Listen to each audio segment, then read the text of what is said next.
Welcome back to another episode of the Employee to Boss podcast. Today, I have an episode for you that is all about legal and how to protect your small business or whatever size your business is as a creative. I'm speaking with Samantha Bradshaw, the founder of InLine Legal. And so this episode with Samantha is super interesting, and we talk about a lot of things like contracts for your business, setting prices, charging your clients, like actually how to do that, because in the beginning it can all be confusing. We even get into trademarks and then some tips for just running a successful and safe business. I recorded this episode with Samantha a while ago, and when I was listening to it, when I was editing, I was like, oh my gosh, this is such an incredible episode because it really is the foundational steps to build that business of your dreams in a way that it can't be taken away from you and in a way that you do feel secure because, you know, sometimes entrepreneurship can feel everything but secure. A little bit about Samantha. After graduating into a job market where partner and law firms were being laid off, she figured she had a better chance at finding a quote-unquote real law job overseas, and she certainly did. Samantha found that 5 years of helping multinational companies expand and grow showed her that she thrived on helping serial entrepreneurs, business owners, and creatives bring their big ideas off the ground. Their passion for their work is simply contagious, as she says. So Samantha thrives on that contagious passion from fellow business owners. She uses that to help them get in line, creating the confident and legal foundation necessary in any successful business. So InLine Legal delivers affordable, price predictable, and convenient legal services to your business so that you can focus on actually running it. So let's get right into this episode with Samantha Bradshaw. Hi, Samantha. Welcome to the podcast. I am so excited to be talking to you all about legal today. It's a topic that is kind of scary for a lot of us newcomers, and let's just address it because it's so crucial when you actually need it, but it's one of those things that people put on the back burner for too long. I mean, it's like what we do with absolutely everything else, right? Whatever we're scared of, we ignore it until we absolutely don't have to. It's like trying to go see the doctor for your annual checkup when you know you don't feel that good, or trying to get back to the gym when you're like, oh, my pants are a little tight, which mine are after the pandemic. I don't know about yours, but it's real. It's real. It really is. It really is. So that's why I'm so excited to have you on the show today. So you are a lawyer, more specifically, an IP lawyer and business lawyer. You've traveled all over, you live abroad, and you own InLine Legal. And so tell us about how you started off your business and kind of like your journey to becoming a lawyer. Oh man, it's a journey like every other business owner, like every other service provider. It's one of the fun things that I really like about what I do and working with small business owners is I'm one myself, right? Which most lawyers are not. They work at bigger firms. They don't have to deal with the same kind of complications that other people do when they're getting a side hustle up and running or they're converting it to that full-time business or any of that stuff. So for me, where I started, I went to law school down in Carolina. I graduated kind of in the midst of the recession. It was ugly, and not like the financial recession, because for lawyers, the recession was delayed. Because while everybody else was shutting down their businesses and panicking, lawyers had tons of work. So the recession actually hit a few years later for us, which wasn't fun. So instead of fetching coffee for, a bunch of old white dudes for minimum wage, not that I have anything against it, but that's not what I went to law school for. I picked up and moved to the Middle East.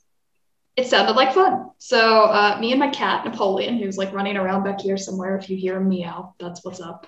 We jumped on a plane and moved to Beirut, Lebanon. And I moved there with 2 suitcases and him in a carrier and gave myself 3 months to find a job in a law firm while I was waiting for my bar results. And if I did, then I was going to stay. If I didn't, then I was going to come back to the US and tell my entire family they were right and I was crazy and I never should have done the thing that I wanted to do, which is what a lot of small business owners hear when they first start out their business, right? Everyone tells us we're crazy. Yeah. Yeah. I know. It's like this whole, it's scarier to tell your family that you have a small business than it is to like tell the world. Yeah, somehow it's yeah, infinitely more terrifying.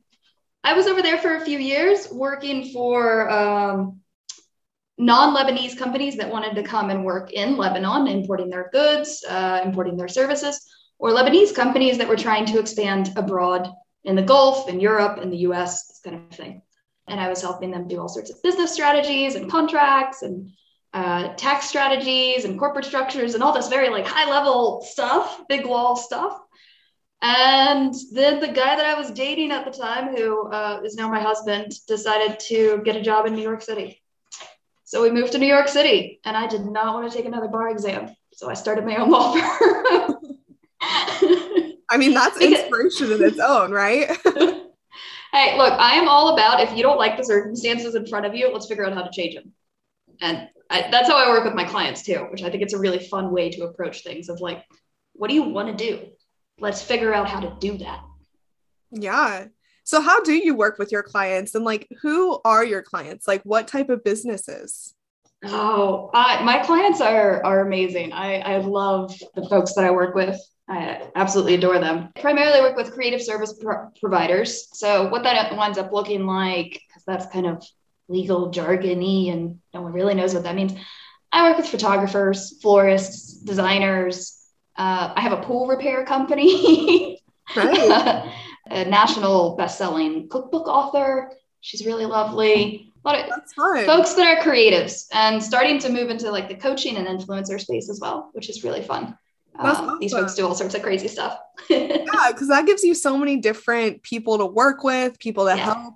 And I have tons of different types of clients. You know, they have all different types of podcasts, mainly business, but also like lifestyle and just a comedy podcasts, right? But it's That's always so cool. fun because it's a new thing every single day. And so how do you like, what do you help your clients with? So a lot of people listening to this podcast are new to their business, and hearing the words "you need a lawyer" is it could be like, why do I need a lawyer? Like, I'm not doing anything. Especially when they have like 300, 400, maybe even 1,000 followers. They're like, no one even knows who I am yet. Like, why do I need a lawyer? Sure. Look, I mean, so to start off with, those people with 300, 400, 1,000 followers, one, all it takes is one of those followers to make you money. And all it takes is one of those followers to cause you huge problems. I prefer your followers to make you all sorts of money. But at the same time, it just takes the one. And it just takes the thing that you don't know that you're not even doing right? What we don't know can hurt us.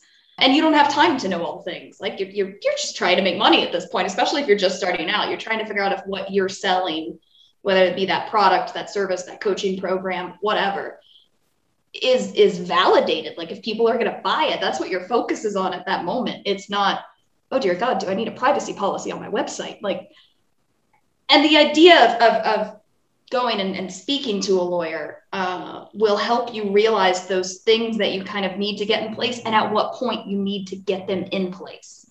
That way you're not stressing about something that you see Facebook doing, because honey, you're not Facebook. And that's great because they have so many more compliance issues to deal with because they are. So there's different levels that I really see people going through with how they are in dealing with their legal stuff. And I really try to help people kind of see where they're at, see what's on the next stage, and then based on where they want to go, see what's on the horizon so they can start budgeting and planning for it. That way you're not hit with some massive legal bill. Because just like your health, if you ignore, I don't know, that pain in your shoulder for too long, you're going to wind up getting surgery. Whereas you could have gone to the physical therapist and saved a lot of money, a lot of time, and a lot of heartache. So that's kind of how I approach the whole thing of my whole goal is to keep you out of trouble. All of it, all the time, as much as humanly possible. Yeah. And I think that's like what people should really think of it as. Like, I want to stay out of trouble. And if anything happens, then I have someone to help me. Not, I think a lot of people think of it as like, well, if I get into trouble, I'll deal with it when I get there, which could cause quite a few problems. It's not even just the problems. It's the flat out expense. I guarantee you, if you're in a courtroom, no lawyer is going to take you on for less than a $5,000 retainer. Whereas you can sit down and have a 1-hour chat with most lawyers for somewhere between $200 and $500. That $200 and $500 suddenly seems a lot more reasonable if you're like, well, that's what prevented me from having to give somebody a $5,000 retainer just for them to show up, not even to show up, just for them to look over the paperwork before I got into a courtroom. That doesn't count if you lose. That doesn't count the other side's legal fees if you have to pay those. That doesn't pay for any of the fees associated with being like, it adds up really, really quick. And there's just, for most small business owners, there's not much need to get there if you set up the right contracts, systems, processes, compliance procedures. If you have somebody on your side that's knowledgeable about helping you be able to do that, then obviously it becomes a whole lot easier. Yeah.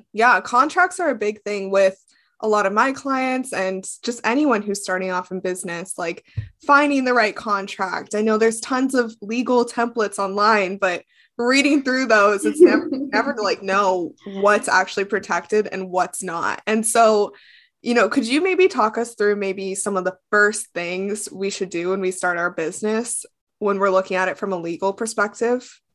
Absolutely. So for me, I'm never going to be that person that says the absolute first thing you need to do is talk to a lawyer, because I think you need to go see if what you're making will sell first. I need you to go figure out, unless you have investment money and you're like, well, I know this is doing, and we're dumping $100,000 into this because you're a startup in an incubator or something. But if we're talking about like the standard side hustler, trying to see if something's going to work and seeing if it's worth, leaving their full-time gig and turning this into their full-time gig, sell it first. Sell it to like 5 people, just 5 people at a low price, whatever it is. Make sure it's real. Make sure it works before you go dump all this money into a lawyer. And then I think really the first things that I will tell any service provider, especially, is to make sure you've got your client contract locked down. If you went to one of these template stores, I have a love-hate relationship with the template stores. Let me tell you. The wonderful thing about template stores is it gives people access to something that's better than the random contract that's on Google that's probably 15 years old and doesn't apply to you anyway. I literally saw a coach who took the privacy policy off of Twitter, the website terms and conditions off of Twitter, and it was on her website. So it said that you couldn't upload pornographic material to her website. And I was like, you're a coach. You only have a submit contact information form. Oh my gosh. That's literally not possible. That's funny. As a lawyer, do you ever go to like sites and just see all like the funny legal things that people write? Yes, I do. I'm that nerd. It's so bad. It's so bad. That's so funny. So yeah, my love-hate relationship with templates is because people regularly go and do this. They'll just copy something they saw off the internet and be like, oh, I'm good. I got it. One, it's theft. So like, let's start there. Don't do that. 2, it probably doesn't apply to your business. Like in the example of the coach that I just gave. 3, if it's not state specific, you could think you're protected when you're not. Which can cause some bigger issues. Very specifically in Virginia, for example, late fees are legally capped at 5%. Anything over that will be thrown out by a judge if you ever wind up in a courtroom. It can also get you thrown on the BBB list for complaints. Like, you don't want to be that guy just because you got the contract from the next state over that's okay with like a 10% late fee. And you didn't think to check, right? If it's not state specific, that becomes very tricky. At the same time, I would rather you have a template that you bought from a trusted source. A trusted source is a lawyer, always a lawyer. It is not your coach who's used to this contract forever. It is a lawyer. Yeah. But you do have to make sure it suits your business. You do have to make sure it matches your state laws. And that's the part that people always kind of forget. But yeah, I'd rather you have that than nothing, or just steal stuff off of Google. You're probably in a slightly better position. You can typically find industry specific contracts around the internet from lawyers. Whether they're state specific or not, that one I have yet to find, which is actually what I'm thinking of doing next year for Virginia anyway. So yeah. So I have a question about the state specific, just, when we're working in the online field, it's not all of our clients are going to be in the same state as us, right? So I have clients all over America. I even have an international client, and those contracts, to me can be a little confusing. Like, does it matter if they're in another state? When we get our first client, most likely they're not going to be in the same state as us unless it's like a referral or something. Right. So when you're working across state lines, do you still get the contract for your state or the other state? That's a wonderful question. And I love it. That's great. So as a lawyer for service providers, what I do for my clients, and not to say that this is the best advice specific to you, because I am not your lawyer or any of your listeners' lawyers right now, so I can't give that advice. But what I do for my clients is there is a section in a good lawyer written contract, and it will say like forum selection or court selection or something like this. It's typically towards the bottom. And it will say this contract is governed by the laws of X state. Any dispute will be resolved by the courts of this state. I want that state and those laws to be where my client is, because I don't want my client to have to travel if they have to take somebody to court. I am less concerned about a client taking you to court in your hometown than I am concerned about you having to travel to, the other end of the country to go chase somebody down for, $7,000, $8,000, $9,000. That's not where I'm at. But something within that I also look towards when you do run into fights like these, very specifically, again, for my clients and my contracts, typically I put in something called a dispute escalation clause, which basically means if you and the other side of the contract get into a fight, I put it in there that you cannot go straight to a courtroom. I force you to talk it out with your bosses for a few days, to have a certain number of meetings, like level-headed people, depending on how high the monetary value of that contract is. Then sometimes I'll put in mediation if that doesn't, which is you both go to like a third-party person. It's like when you both go to your like mutual best friend and complain to them, and like, she did that, he did that, oh my God, it was terrible. And the mutual best friend is like, okay, you both suck, here's what we're doing. Everybody agree? Yes.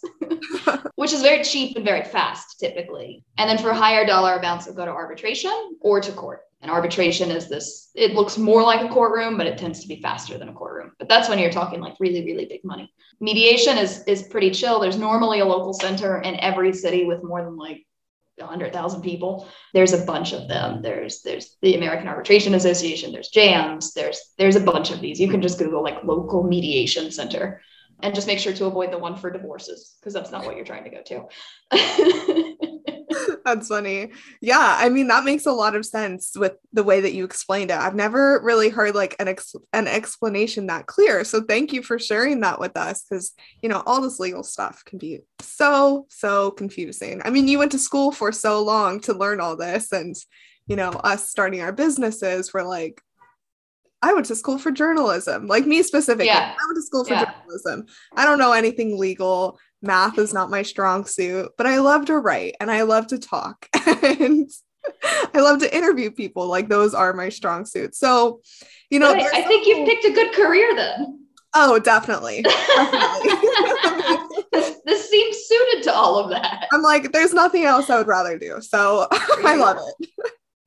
So there's a whole mindset thing around growing your business and really evolving it from where it starts to where you see it, like you envision it. And so, I mean, talk about your experience going to law school, starting all over in Lebanon, and then starting your whole new business because you didn't want to take the bar exam in New York City. So like, I'm sure you had tons of mindset shifts throughout that. What can you share with us that can help us, evolve our business like you did? Oh man, that's a good one. I mean, I think the reality is you have to learn to trust in yourself. And I say this as somebody who still doesn't fully trust my own decisions. And I'm sure that's going to be the case, when I'm making 10 times more than I am now and 10 times more than that. I think you just get new like mindset issues at each level, but you have to figure out how to adapt to them once you get there. And I think, you know, you go from this place of like, I don't know if anyone's going to buy this. I don't know if anybody believes that my services are worth paying for. I don't know if anybody thinks that this product that I'm making is cool enough to spend $10 on. And you just kind of ignore all the business stuff that goes with it at that stage. Like you kind of ignore the bookkeeping, you ignore the legal, like you're just like, you know, let's try it. And, you know, we'll figure it out later. But then you get to a point where you start making, you know, this $10 mold or thing on Etsy, or this like $100 service. And okay, so you start getting some clients. That's nice.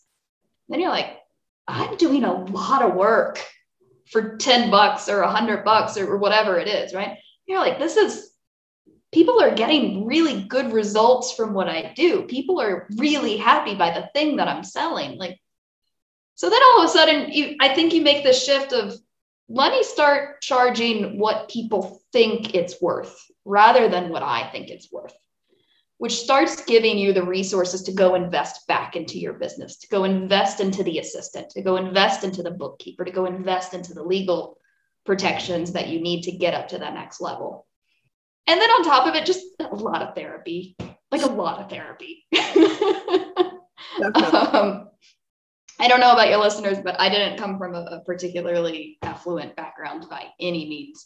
We were on welfare when I was a kid and all of that. So very like, I don't know, money to me has different meaning than it does for people from different backgrounds.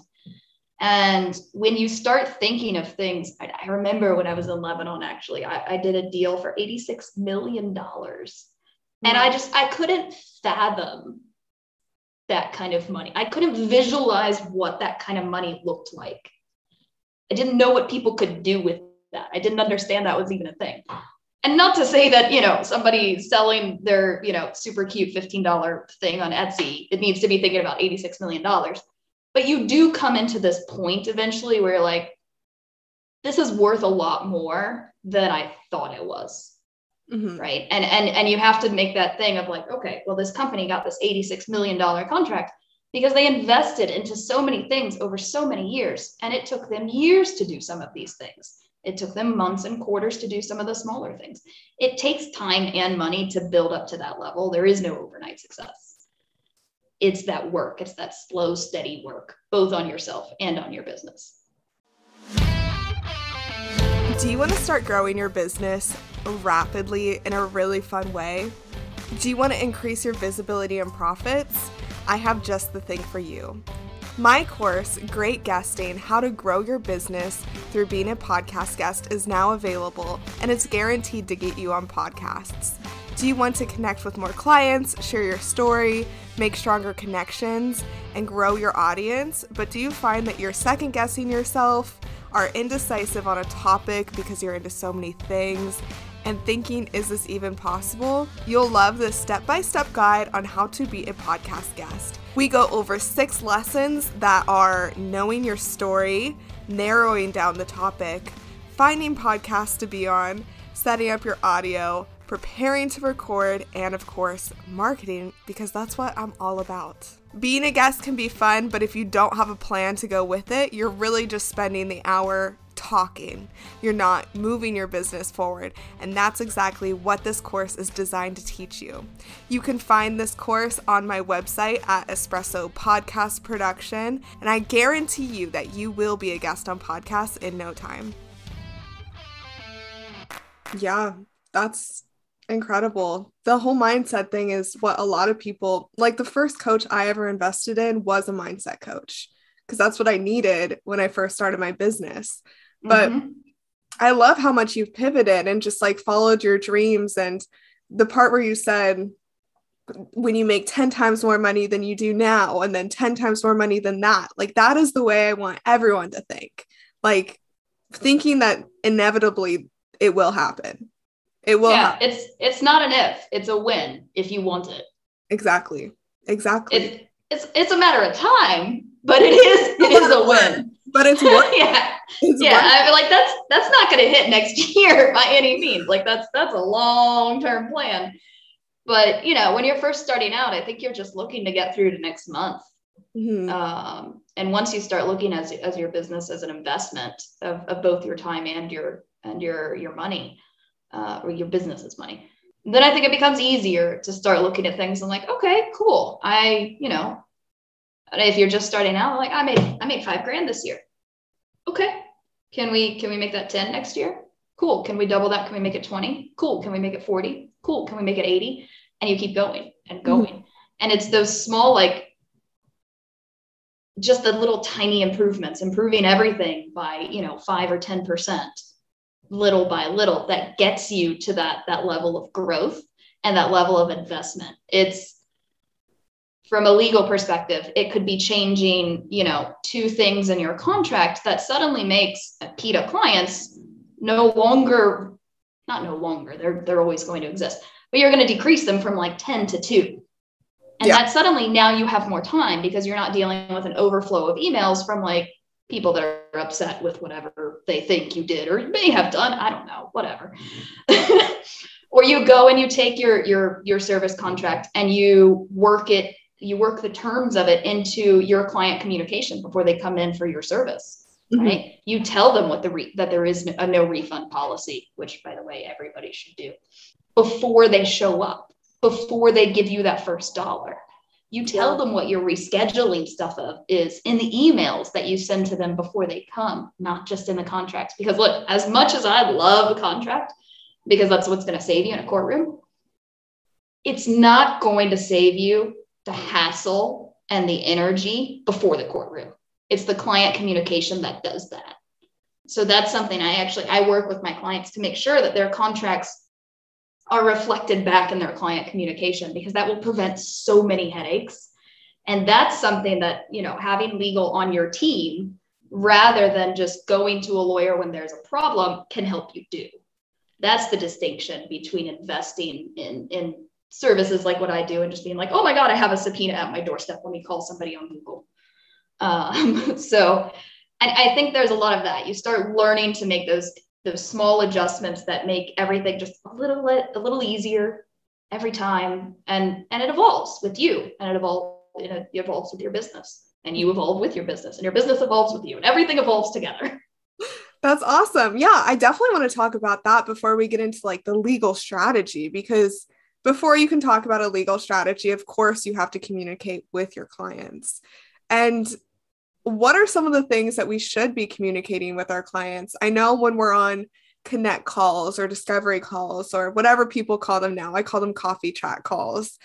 It's like, we just want to make the sale. Now, right. For me, I'm like farther along in my business. So I know like, would I want to work with this person? Would this better my business? Can I help their business? But I remember back when I was starting, I was just scrambling around like, oh, you want to give me money? Yes. Yay, money. Exactly. And wait, now how do I let you pay me? Exactly. And so I remember I'd be like, I guess I could take Venmo, PayPal, Zelle, like whatever. And it just took time to like solidify my processes. But back then, it would have been so helpful to know like how to communicate, how people can pay me. The rules, or not the rules, but like the contracts I have, like my policies, things like that. What are some ways that we can better communicate those things and our needs to our clients? Well, the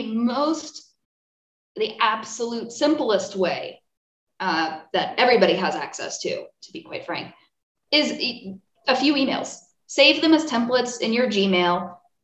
Put it like dear name and, bracket it out as your template, put in the price and the whatever it is that you're selling them as a name of the product, and go and edit these in.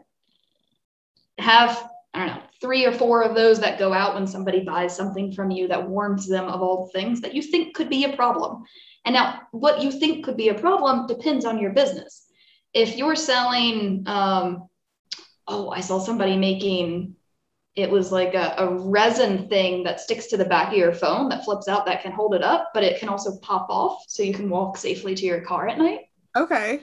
That's cool. Instead of like holding your keys between your hands. which is, kind of dodgy. But this one was really cute, and they did it in, I don't know, like all sorts of Disney shapes and stuff. Which I hope Disney didn't get mad at them for that. They might have. I don't know. Anyway, if you were selling that, you may have to tell people like, this is not a toy. It can be used as a weapon. Please be careful. There is a no refund policy. These are custom made designs. We don't do refunds. If you don't like it, like if there's something wrong with it, we will try to fix it, but we don't do refunds or exchanges. Sorry. If you're doing a service and you offer different payment options, you're going to have to tell people what your late fee policy is. You're going to have to tell people what the late fees are, how they do that. If you're charging people in multiple instances, you also have to get credit card authorization from them, right? Unless you're sending them multiple invoices and waiting on them to pay on their own, which I don't recommend because they're going to forget. It's going to get late. Just automate as much as you can. I agree.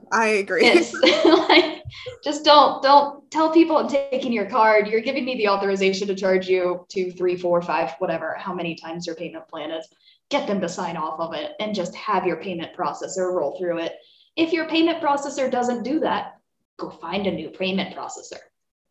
Yeah. Right? These are the things that it helps to think of, and you put that information in those initial contact forms. Now, I think as you level up, if you're particularly my luxury service providers, photographers, florists, boudoir photographers, this kind of stuff, they'll start doing client workbooks, right? Okay. They'll put together a really nice like PDF that's really beautiful and all of that. And they'll send that out before the client even books, before they ever even pay them $1. So it's like, look, everything was here. And they sign the contract and everything's there too. Yeah. But then I still have them send the emails. Yeah. Because the thing is, stuff like this, look, anybody, if especially the newer business owners who are starting to figure, not even just the newer business owners, as all of us who are figuring out marketing still, you have to repeat stuff again and again and again. And that includes your rescheduling policy, your late fee policy, if you have one, your refund and exchange policy, if you have one. Because here's the trick. And this is part of that, you don't know what you don't know, and what you don't know can get you in trouble. If you don't have it publicly posted somewhere in Virginia, at least some other states have similar rules, that you have a no refund or exchange policy, and that it says like, we don't do refunds or exchanges. If that's not posted somewhere, either physically, if a client is interacting with you physically, or on a checkout page before the client clicks pay or buy or whatever your button says, you don't have a refund policy. You're not allowed to enforce it. Interesting. Now, again, that's Virginia specific, but other states have it as well. So it's these kind of things that it becomes very helpful to even if you're just starting out, go get that like $200 to $500. Go find a small business attorney, and preferably one that knows some intellectual property, because I promise you it will be helpful in the long run. And just be like, hey, look, I have these things. What are the big things that I should be worried about right now? And what are the things I need to look forward to in the next step when I'm making this amount of money or dealing with these kind of clients? And tell them your business model, because that's going to change how they analyze what risks you have and how to balance those out in the easiest way for you. And your more tech savvy ones may have recommendations for software programs that can make that easy. I know a lot of service providers use all like Dubsado, 3 Hats, Curate, all of these things that have a lot of these things built into them. You just have to know how to use them and how it can make you safer as a business owner and deal with less BS. Yeah, that's why a lot of people outsource to like a Dubsado certified person, because they know how to do it. But you may not know all of the tools and you just have to learn it. So it depends on like if you have the time to learn it, or do you just want to outsource? Sometimes it's easier to outsource. But yeah, definitely like what you said, you have to sound like a broken record. You have to say the same thing over and over, whether it be a contract, whether it be a policy, or when you're marketing yourself on social media, you have to say the same thing again and again, because that's what you're selling. And one day someone might see it and just scroll past it. The next day they might do the same thing. But the more they see it and the more they see you, the more likely they are to read it. And so that's why you have to sound like a broken record on all things. It may be boring at first, but add your own twist to it. It's not like you have to use the same caption every time or the same Oh gosh, no. wording every time. Just switch it up, have fun with it, but still say it again and again. Can I tell you one that I think I've told at least half of the people that I've talked to, and not even on podcasts like this, just like in conversations. Mhm. And it comes up in a different way every time, but it's the same thing. Just because your domain name is available doesn't mean that the name of your business is available for you to use. Yeah. And like, it's this moment where they're like, wait, what? You know, and it doesn't matter how many times I say it. There's always somebody new that hasn't heard that. And that's going to apply to all of your listeners, everybody who's listening, everything they're selling, every policy they have. There's always going to be somebody who missed the email. There's always going to be somebody who missed the post. There's always going to be somebody who was, I don't know, rocking a baby or dealing with the cat, or a car was going by when you sent the message that said the thing that you said that they should know. You got to say it on repeat all the time. Definitely. Definitely. One of my clients is running into that issue with her trademark now, where she wanted to trademark her podcast called The Outdoor Entrepreneur. And the word entrepreneur is it's already trademarked. So she had to switch it. I had no idea. She had to speak to a lawyer. It was a learning experience for sure. Yeah. And that's kind of the trick to this too, right? Because the legal world, it's starting to change, and I'm really glad it's starting to change, but the legal world has been this like gate-kept society forever.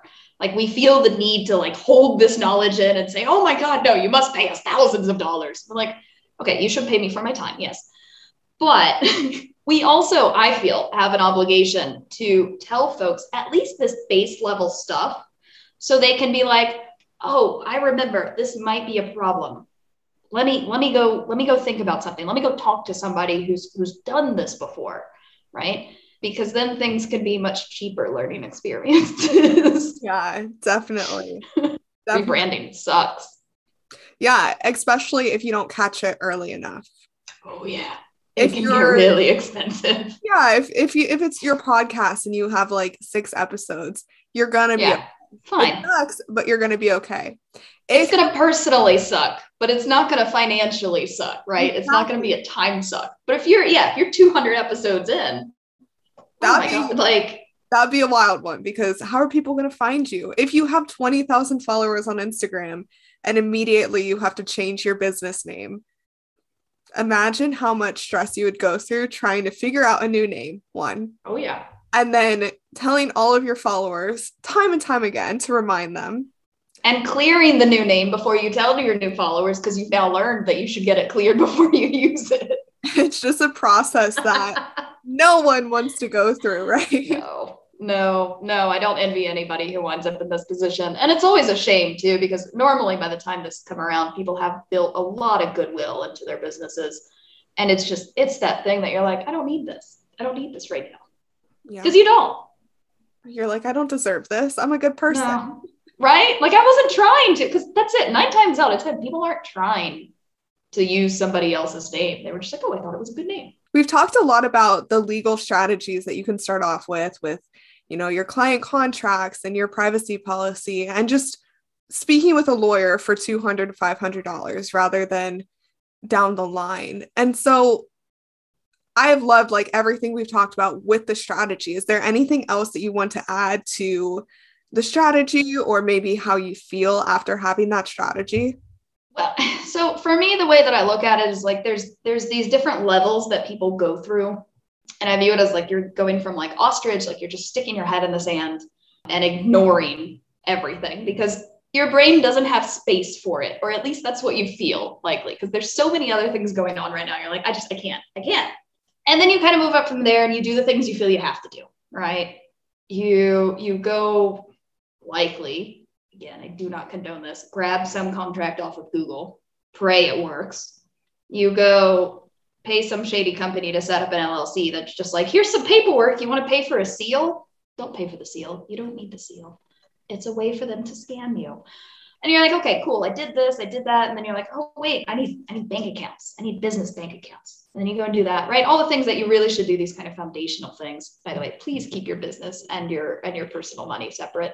If bookkeepers haven't told you this, if CPAs haven't told you this, if other lawyers haven't told you this, if other business people haven't told you this, this is like the one thing that can really, really cause problems. Please separate your money. Keep it in different accounts. Get a different credit card for yourself and one for the business. It's a mess. And then you start looking at it in the way of like all the tips that we've been talking about now, right? Then you start looking to prevent problems. You start looking to make those small increases, those incremental adjustments that just make life a little bit easier, a little bit better, a little bit smoother. And I think that's when you have this major shift, when you start seeing like, clients aren't bothering me so much anymore. This is amazing. What else can I do? And then you get to have the fun chats with the lawyer of like, okay, now we can start using legal to, reduce your costs, to start generating additional money, right? Start increasing revenue, to create new revenue streams, to start licensing stuff, creating digital products, all of this. And then you get up to like Google, Facebook, Meta, whatever it's called now, this kind of level where they actually just like create economies. Yeah. Because they've lobbied the government so much that you're like, oh, now we have Facebook ads. Didn't know that was a thing until you guys created it. Okay. And that's a very intense level. But I love seeing people go through these kind of realizations, and particularly when they have that moment of like, wow, that worked. What else can I do with this?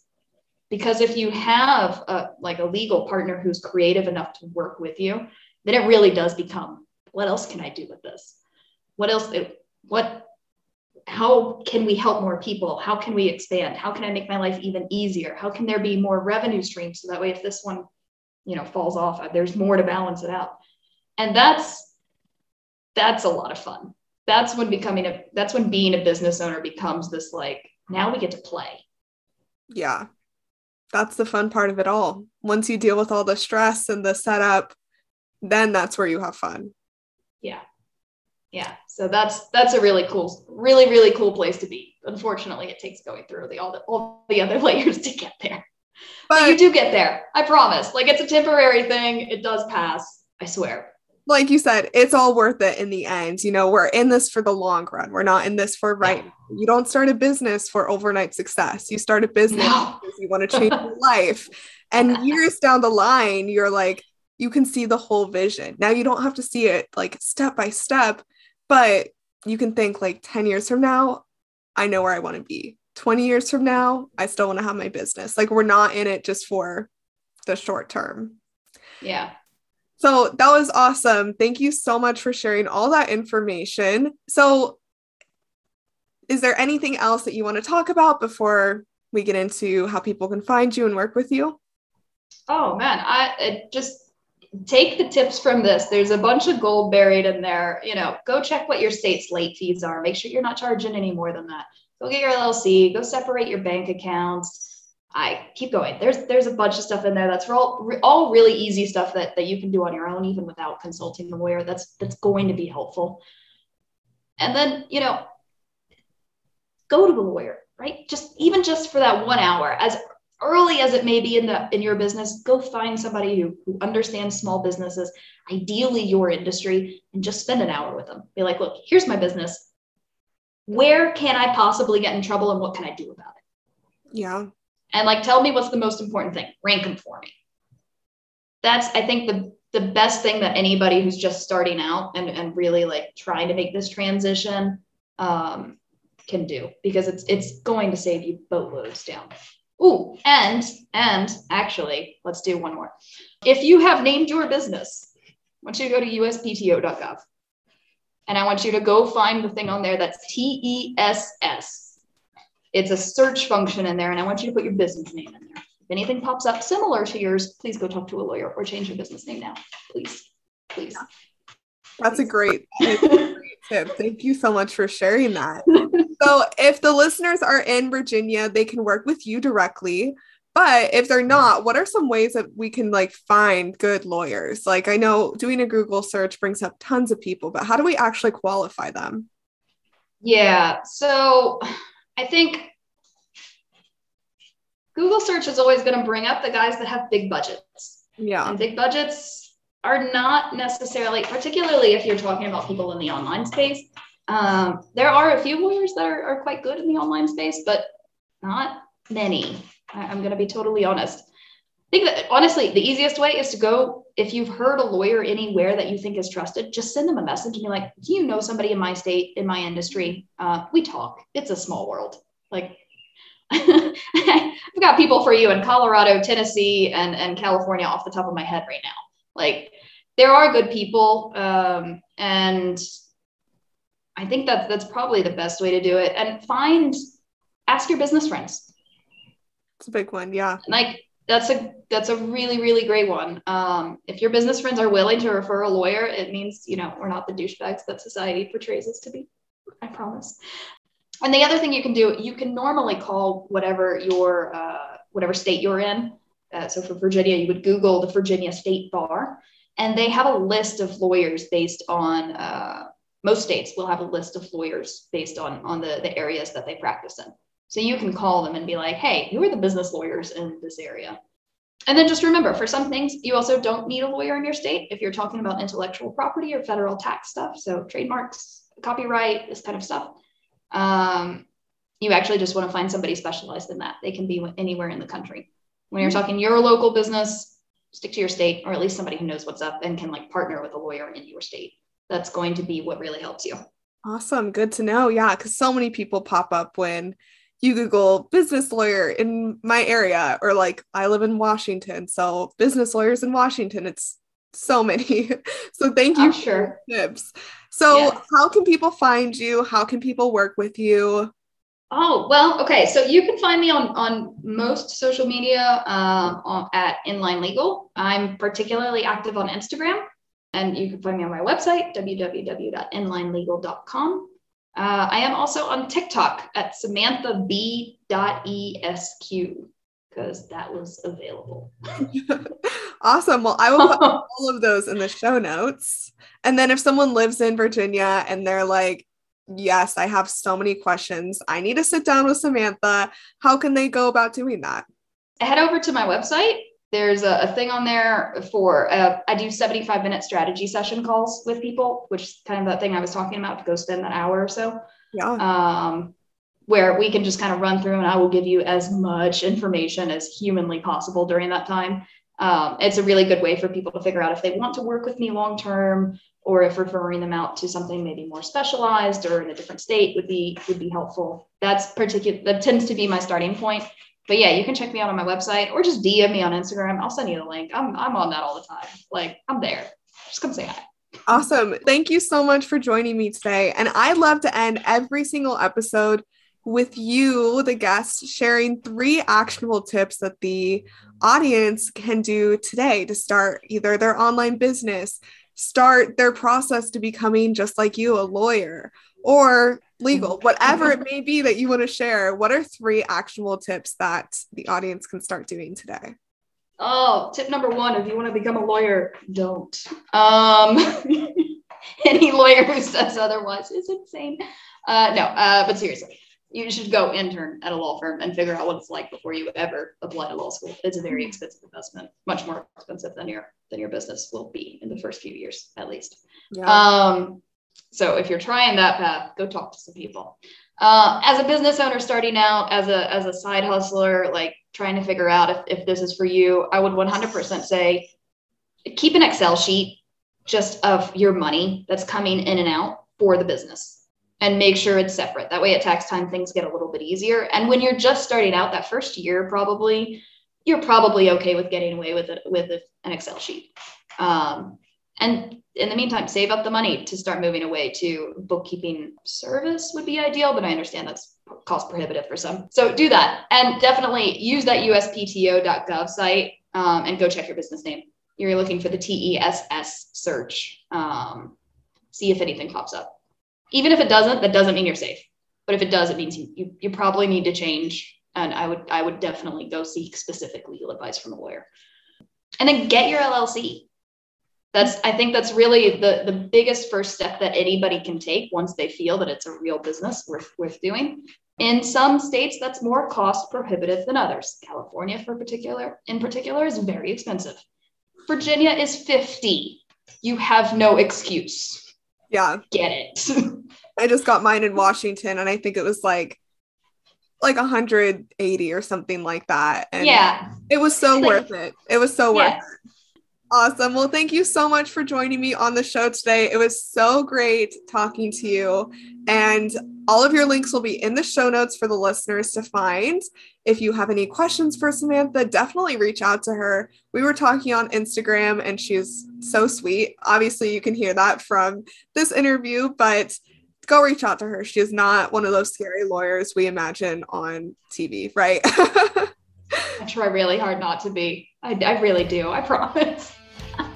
Awesome. Well, thank you. Thank you so much, Haley. It was great to be here. Thank you for having me. Thank you for listening to the Employee to Boss podcast. If you made it to the end of this episode, I hope that you implement the actionable steps from this week's experts so you can get started with your business today. Please rate, review, and subscribe to the Employee to Boss podcast on Apple Podcasts, Spotify, YouTube, or wherever you listen to your podcasts. It helps more than you could ever imagine. Remember, a little progress each day leads to big results. We come out with a new episode every Tuesday. To access our show notes, transcripts, and courses, please check out espressopodcastproduction.com.